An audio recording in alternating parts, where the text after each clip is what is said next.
trigger, but ultimately it comes down to this. It requires a shift, and the shift that it requires is we got to get out of our head. And it's hard for me to say as a scientist because I am all in my head. Everyone knows they need to eat better. Everyone knows they need to sleep better. Everyone knows that they need to do meditation. Everyone knows that they need to exercise more. Like, we know all of this stuff, yet we don't do it. Why is that? And I believe that it's a fundamental disconnect between our emotions and our psychology. We know these things, but we're not emotionally invested in it.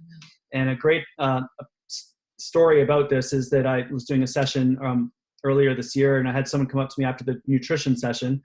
And she said, I know I need to eat better. And it's like, okay, well, that's great. So you know this, that's fantastic. She's like, yes, I know. And you know what? My kids eat well. I feed my kids well.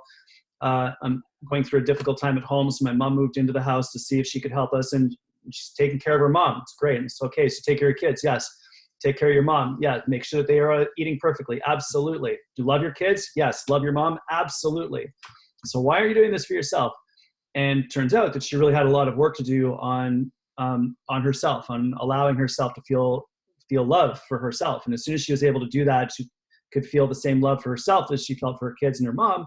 All of a sudden, the whole family's eating well. They're eating together. Everyone's making great food. They're cooking together. They're shopping together. It's a complete shift.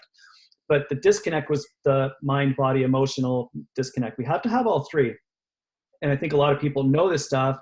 But the fact is, unless you want to do it, unless you have that emotional connection to what you're trying to achieve, it's not going to work. And so well-being can't be the outcome. Well-being has to be the process, and the process through which you achieve whatever it is you care the most about in your life. If it's work, that's fantastic. If it's art on the weekends, that's great. If it's CrossFit, if it's spending time in the park with your kids, it doesn't matter, but we have to connect well-being to what we care about in our lives. And then it becomes very easy to fit in.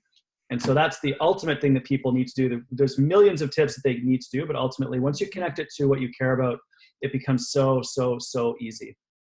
I think that's